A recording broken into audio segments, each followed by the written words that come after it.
Hello everyone, आज की video में मैं आपको बताने वाला हूँ how to score 360 out of 360 in biology. इस वीडियो में नीट 2026 के लिए मैं बताने वाला हूँ how to score 360 out of 360 in NEET biology. बिल्कुल प्रैक्टिकल वे आपको बताने वाला हूँ और एक सही स्ट्रैटेजी आपको मैं बताने वाला हूँ जिससे आप जो तो बायोलॉजी में अच्छा खासा स्कोर कर सकते हो। सो अगर ये वीडियो पसंद आए आपको, सो आप चैनल को सब्सक्राइब करके जाना, ठीक है। तो चलिए वीडियो को स्टार्ट करते हैं।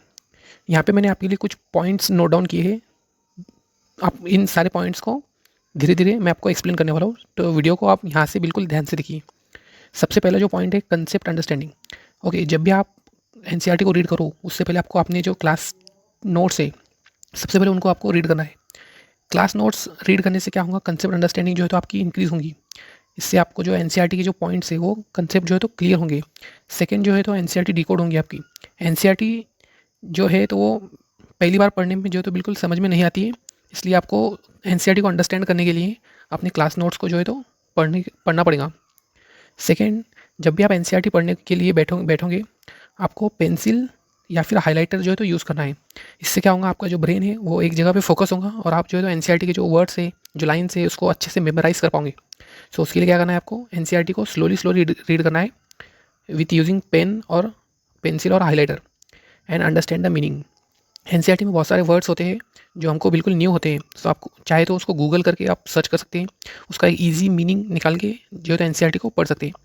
अगर आप ऐसे करोगे तो आपकी जो तो अंडरस्टैंडिंग और जो कंसेप्ट क्लैरिटी है वो इंक्रीज़ होगी।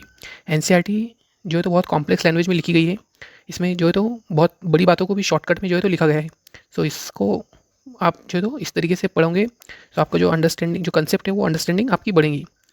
थर्ड पॉइंट ये है कि आप शॉर्ट नोट बना सकते हैं एनसीईआरटी की जो इंपॉर्टेंट डेटाज होते हैं एनसीईआरटी में, जैसे कि इंपॉर्टेंट डेट्स, ईयर्स और साइंटिस्ट नेम। एनसीईआरटी में ये बहुत सारे चैप्टर्स में दिया गया है, सो आपको इसको याद करने के लिए शॉर्ट नोट्स बनाने ही पड़ेंगे या फिर माइंड मैप आप बना सकते हो। और जो भी डिस्कवरी होती है उस उसमें कौन कौन से साइंटिस्ट इन्वॉल्व होते हैं आप सब जो है तो शॉर्ट नोट बना के बहुत ईजिली इसको जो है तो मेमोराइज कर सकते हो। जो फोर्थ पॉइंट है, use empty space for extra important points. आप जब भी क्लास में लेक्चर अटेंड करते हो, ऑनलाइन या ऑफलाइन, सो टीचर कई बार ऐसी बातें बोलते हैं जो एनसीईआरटी में होती नहीं है, लेकिन वो हमारे अंडरस्टैंडिंग और कंसेप्ट इंक्रीज़ करने में जो तो बहुत हेल्पफुल होती है। सो जहाँ पे भी एनसीईआरटी में यहाँ पे खाली स्पेस दिया होता है, आप उन बातों को यहाँ पे जो है तो नोट डाउन कर सकते हो, ताकि जब भी आप नेक्स्ट टाइम एनसीईआरटी पढ़ो तो आपकी जो कंसेप्ट है वो और स्ट्रॉन्ग हो जाए। Slow relevant questions, sorry solve relevant questions, ये सॉल्व है, सॉल्व रेलेवेंट क्वेश्चंस। आपको बायो में बहुत ज़्यादा क्वेश्चन सॉल्व करने की ज़रूरत नहीं है, आप लिमिटेड क्वेश्चन बायो में जो है तो सॉल्व करिए। उसमें आप फोकस करिए PYQs, modules, NCERT exemplars, back questions. NCERT में जो बैक क्वेश्चन दिए होते हैं उसको भी आपको जो है तो सॉल्व करना है। अभी जो है तो नीट 2025 में आप देख सकते हैं बायोलॉजी का जो लेवल है वो इंक्रीज़ हुआ है, इसलिए आप जो है तो बैक क्वेश्चंस भी सॉल्व करना स्टार्ट कर दीजिए। इन सब को होने के बाद आपको मॉड्यूल जो तो प्रायोरिटाइज़ करना है। मॉड्यूल आप जिस भी कोचिंग में जाते हैं वहाँ का मॉड्यूल आपको बिल्कुल सॉल्व करना है। मॉड्यूल जो तो आप मस्ट सॉल्व करिए, क्योंकि वो बहुत ज़्यादा हेल्पफुल होता है आपको अंडरस्टैंडिंग दिलाने में। At last, concept understanding is very much important in biology. और जिस भी पॉइंट आपको, जो भी पॉइंट आपको समझ में नहीं आता है या फिर बहुत कन्फ्यूजिंग और हार्ड लगता है, एट दी एंड आपको उसको रट्टा मार के याद करना पड़ता है। जो पॉइंट याद ना हो उसको रट्टा मार के आपको याद करना ही पड़ेगा। सो ये कुछ पॉइंट थे आपको बायोलॉजी में 360 आउट ऑफ 360 दिलाने में, या फिर आपका बायोलॉजी का स्कोर जो है तो मैक्सिमाइज़ करने में।